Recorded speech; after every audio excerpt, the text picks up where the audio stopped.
Hello again. I'm Mable, one of the 4 artists working with Youth Art Connection to drive conversation and to create coverage for the National Accessibility Week's digital conference. Last time you saw me, I had kind of a rundown of what we were going to be doing this week. This video is going to be a little bit more casual, so we're going to be having a little bit more of a conversation. I've got some notes here, and I'm just going to be kind of going through them and having a little discussion about the workshop that I was just in. I feel like the people that hired me to make this video are terribly frightened right now. I can't say I blame them, but there's a reason why I want to make a video talking about sex education and sexual health so public and in such a wide forum. A lot of people have answers to their questions kind of naturally, but as a whole, sex ed is severely lacking, and so having conversations like this in professional settings, in safe, inclusive settings, and learning how to have difficult discussions like this, or ones that would maybe make certain people worried about what I was, going to be saying in a discussion about sex education. These are the conversations that we need to be having. You can have a conversation about something that's so crucial for so many people to expression and comfortability and daily life without making a general audience uncomfortable or saying anything inappropriate. And that misunderstanding is something that actively hurts a lot of people, I think. I think nonprofits everywhere, people hosting workshops, educators of all kinds, people creating safe spaces, and many, many more people have a lot to learn and a lot to be gained from learning from talented and experienced sex educators. These people that are working to create spaces to talk about these things in a safe and effective way have figured out a lot of things that we're sitting around here, maybe spinning our tires trying to figure out, when we don't necessarily have to always be doing that. There was no gendered pronouns used at all during the presentation. That was one of the first things I noticed. And it's not a big thing for people. A lot of people just say, wow, this person's using the word folks a lot. But for, gender minorities, that's instantly a sign that it's a safe place for them, right? It's an indicator. It's not the end all be all. There's people who know how to use non-gendered pronouns and are still jerks, but it's a sign that, hey, I'm trying to make this, comfortable space for a bunch of different people to be in. So you can kind of let your guard down just a little bit. And sometimes letting that guard down a little bit is what is necessary to even engage in these conversations or to learn anything from workshops like this. There was one presenter and roughly 20 participants, and the 20 participants were muted, so they only communicated through the chat box. And that's another conversation that's happening right now. Whether a conversation that's in voice chat is an equal playing field, right? So there's a lot of people with disability that are audible whenever they speak, and being able to instantly be recognized as disabled like that is something that a lot of people aren't comfortable with. Certain times when people are navigating healthcare systems or talking to employers, what have you, there's certain things that people withhold in order to acquire the services that they deserve. Another thing about voice chat is that people gender voices immediately. And so when someone hears a voice, most of the time what they're trying to do is decide what gender the person is. That's just a subconscious thing that we all have been taught. Maybe just an interesting thing to think about. This workshop was put on by Venus Envy, and Venus Envy was introduced as a education-based sex shop, which is an interesting thing because of how much there was a need for education. You see a lot of places like this, and a lot of really passionate, really educated, very professional people. operating out of these spaces, and the capacity that these places have to house entire communities, to moderate discussions, to host certain things that are very difficult discussions, but with such a tact.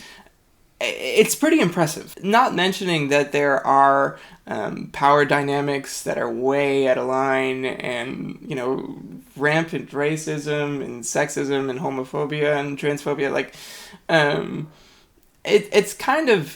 it's in the room with us. Being able to take a stance in a professional and semi-public or public setting, especially when maybe that would be difficult for some people, I think is really important, because you have to be thinking about who you're wanting to include in these conversations. It's really refreshing to have a organization take a hard stance against oppression. And it shouldn't be frightening for anyone, but it is frightening for a lot of people when people make that kind of discussion, because there's sort of an assumed neutrality that everyone needs to have once they kind of push past a certain level of professionality, once they acquire a certain level of responsibility, right? In order to make people feel safe, you have to actively do something to prove that your space is good. The presenter for the night lives with disability and talked quite a lot about how most of the time people presenting about whatever it may be, whether it's disability or mental illness or anything really, normally the presenter is not somebody who lives with what they're talking about. Just that kind of as a perceived majority anyways. And talked about, empathy versus knowledge and the transfer of information and making people feel safe. And, a lot of these things that we're talking about are extremely difficult and intangible in a lot of different ways. There's no answer that's going to come out of this video, right? But I'm nervous right now because I've been taught my whole life professionally not to be discussing this kind of stuff, especially in front of a camera, especially not if it's going to be online. That fear that's holding a lot of people back, a lot of progress back, a lot of organizations back from making change, a lot of funding sources from giving people money who need to have that resource in order to make big change in our world. It's a tough pill for me to swallow, and I don't fully understand. There's a lot I don't understand. I come from a very ignorant perspective. I'm very, very, very lucky in so many ways. For me to have a fear of these conversations seems irresponsible. Or at least a fear so great that it totally prevents me from having the discussion whatsoever. We were talking about chronic pain in this discussion, and one of the phrases that was said a lot is understanding pain. And everyone stubbed their toe. Everyone understands pain. And a lot of healthcare professionals, they understand what it means to have your nervous system react to stimuli that causes your brain to send pain signals. Getting it, sitting across from somebody who lives with chronic pain, often at all, and convincing them that you get their pain is something much, much more difficult than I think a lot of people give it credit for. Having a personal, emotional connection to the subject matter that you're talking about, or, feeling like you maybe truly do understand what the people who you're talking to are going through. These kind of also have these intangible effects. You can't quantify how much you're getting through to someone, or how well you've educated someone, or how safe you've made a place. All of these things don't have numeric metrics, right? And so because of that, we shy away from pouring our resources into making those things as good as they need to be for everyone to be included in these conversations. And as somebody who has worked in nonprofit, I get it, because at the end of the day, you're trying to come up with metrics. You're trying to come up with actual numbers that you can show our funding streams. You know, say, look, I've taken $1 and turned it into 50, and I'm an incredible miracle worker, and I've done all this great stuff. Here you go.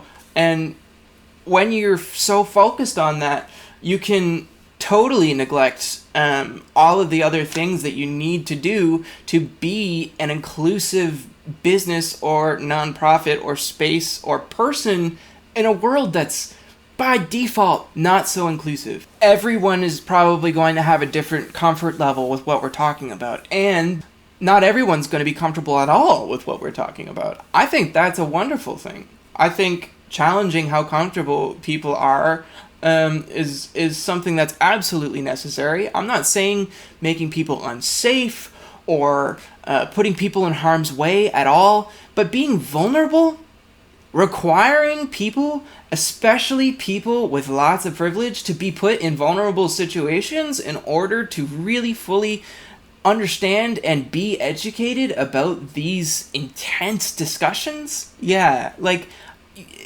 there's minorities every single time they walk into especially predominantly white, straight spaces. They're already vulnerable.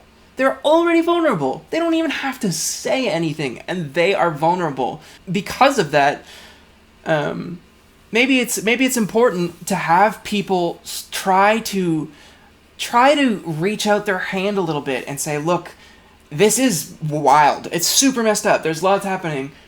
So I'm at least going to try and meet you halfway. And that's operating under the assumption that vulnerability is a bad thing, which I really strongly believe it isn't. Sex educators are really, really great at addressing people's general discomfort and trying to make their spaces as inclusive as possible. But I find another thing that they're really, really good at is validation. So making sure that people feel heard, making sure that people feel like they are not the only one that's going through whatever they're talking about. The inclusion of disabled folks is not difficult.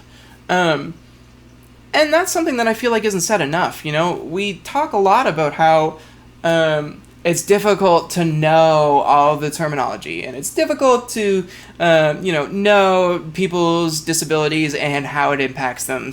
And it's difficult, there's sayings and stuff that, it takes so much unlearning. It's difficult, but for someone to hear that they're not a burden, for someone to hear that them attending your event is not like putting you out, or even just having a conversation with that person isn't difficult, it goes so much further than you could even imagine. I had to take a minute after someone said this.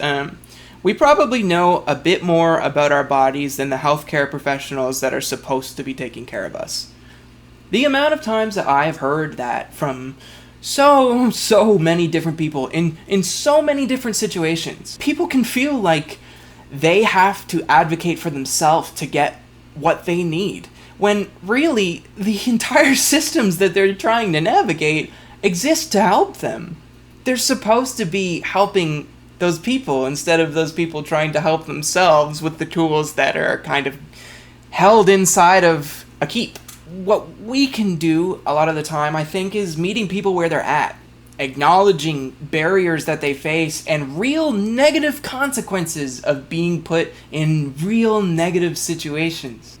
Who are we trying to make things accessible for? What are our goals in creating events and spaces and educational opportunities?